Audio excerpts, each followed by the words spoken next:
I built the temporary shelter from the forest and slept in it in the rain. In the forest, for a temporary shelter, you need 26 leaves and 14 sticks. You position your shelter and then you go and collect all those leaves and sticks. You then press X hundreds of times until you hear slightly different in real life. I am your virtual survivalist, and this is building the temporary shelter from the forest and sleeping in it in the rain. I'm out here without a shelter. No tent, no tarp, no bivvy, no sleeping bag, no sleeping pad, and to top all that off, we have rain on the forecast, so I had better get busy.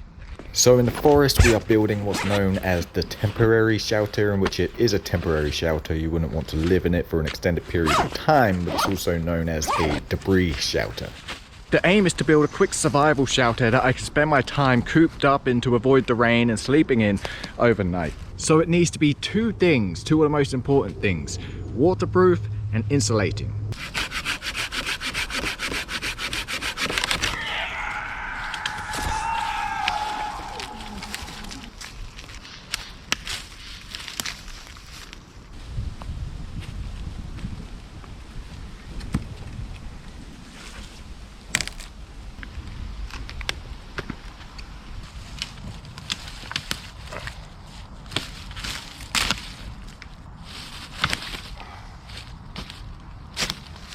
We're going for the typical no-frills A-frame survival shelter. We have our two Y branches acting as supports for the spine of the shelter, and that spine of the shelter is being raised up by the log at the back just to give us a tad bit more room.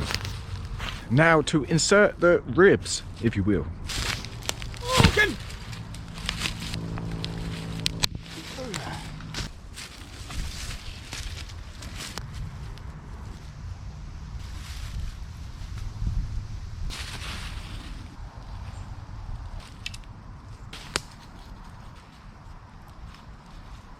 So all these tiny little twigs here are going to help capture the debris that we throw on top. Just a mess of sticks and twigs all weaved together, interwoven, and just the whole point of it is to prevent the leaves and the debris from falling through the shelter.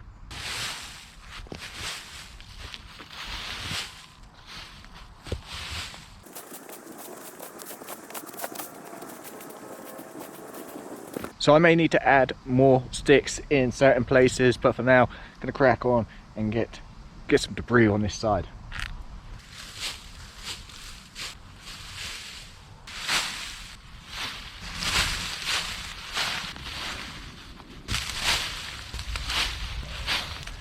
That's one side of the shelter done, onto the other.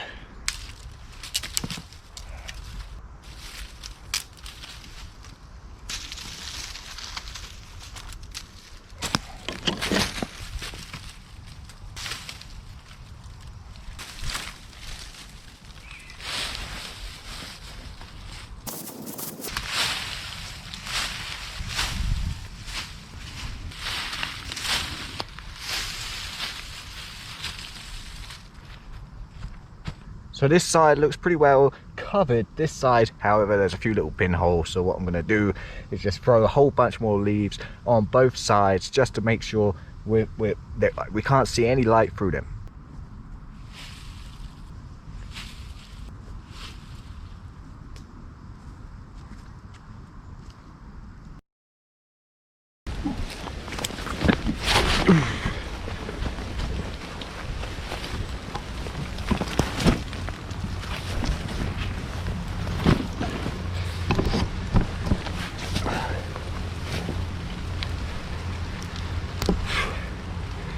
Big rain's coming down. This is unexpected. Weren't expecting any rain until later this evening.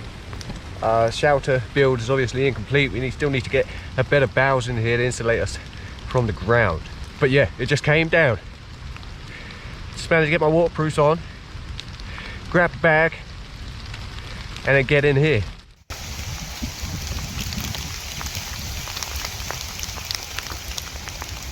Hopefully it passes over quickly enough so we can continue with the shelter build, gather some firewood, and then get warm.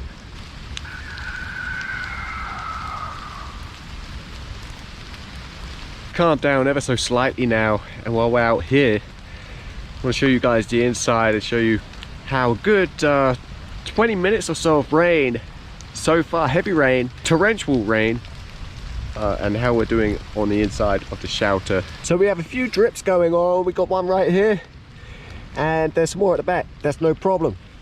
For the most part, it's drier in here than it is out here. So to rectify that, we're just going to gather some more leaves and throw it over. Just keep building up on the leaves there. For the most part, it's waterproof. As I say, it's drier in there than it is out here.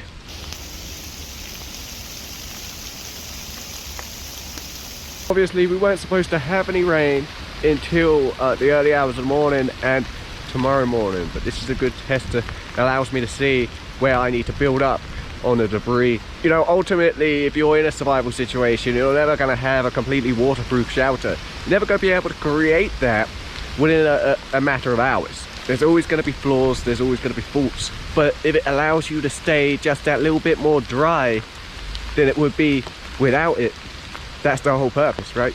It's been raining for a good hour now, solidly, heavily in most cases. And you may be able to tell, but I got a bit of the sniffles right now. It's good. It's a good day for it. Get rid of some of these little weed. So I figure, while we wait, we may as well make ourselves a little coffee. Peanut butter sandwich.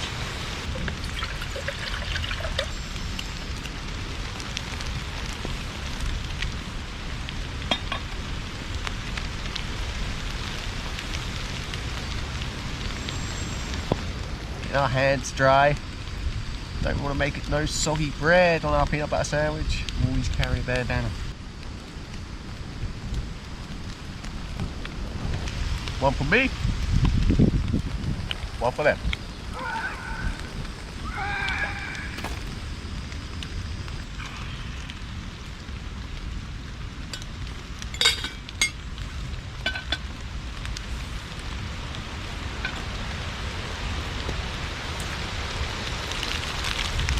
Cheers.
So the rain's finally settled down.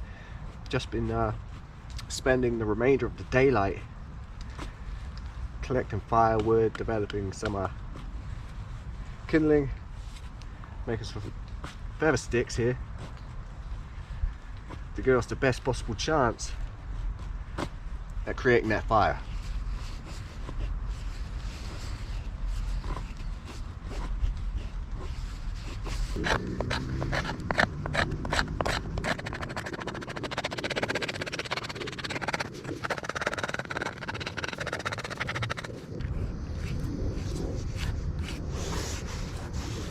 I've got the XL ferro rod right here. Any ferro rod will do, but the advantage to having a larger one is will do with kind of dexterity, especially when it's winter, it's cold, our hands, our fingers don't perform as well as they do when they're warm. So just being larger makes it easier to grasp. You get a few bit more sparks from it, and it's also going to last longer. I did have a Wolf and Grizzly ferro rod, don't know where that went. That was an awesome piece of kit. It had a striker that you could actually resharpen when it got dull.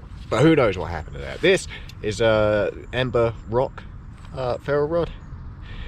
Relatively cheap, to be honest, for the price. But I mean, yeah, it throws some good sparks. The striker is the generic, you know, multi-tool. But you know, again, that gets the job done. So we've got our birch scrapings here. Just been running the knife along that and just gathering as much as possible, because the more the merrier, right?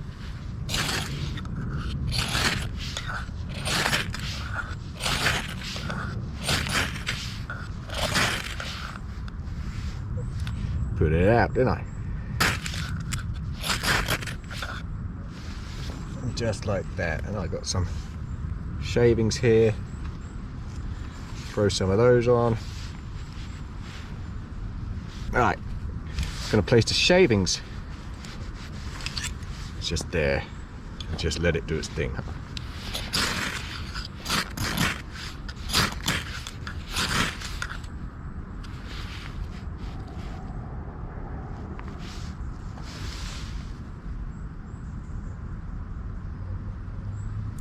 Come on. Come on.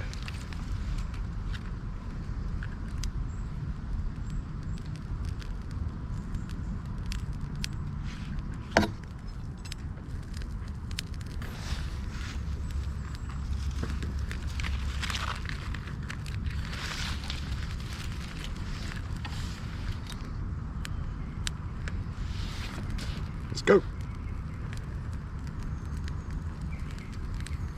Let's go.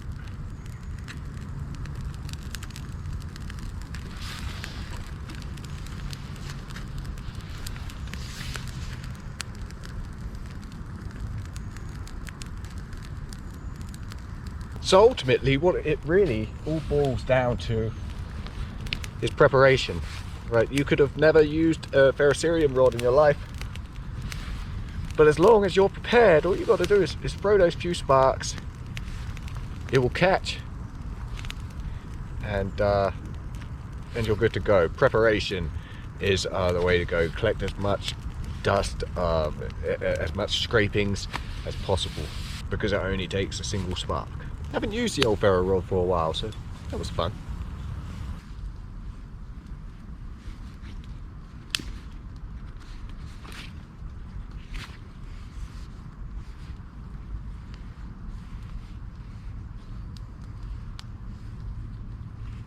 Got my Wayfair meal here. Horrible. So this video is all about under the assumption maybe you've gone hiking or something, you've got a meal with you, you've got some water with you, something to cook it with, coffee, but nothing else. No tent, no tarp, no shelter, and so you do what you have to do, right? Of course the shelter isn't perfect, it's a long way from it, but it keeps out the worst of the rain. And yeah, that will do me. Wasn't expecting all that rain this afternoon. That came out of nowhere and it hung around for a while, and then it's starting to feel unwell at the same time. It's just yeah, it's one of those days. But right now I'm good, having something to eat, I'm warm. I'm hoping that when we crawl into here tonight, that the heat from the fire will reflect off the reflector, and we'll get some of that into here. I'm gonna have to baby the fire for, well, probably all night. We'll have to collect some more firewood, but I'm not uncomfortable. So I'm gonna finish up my meal, stay warm by the fire here, and I'll see you when I see you. Which again, probably in the morning.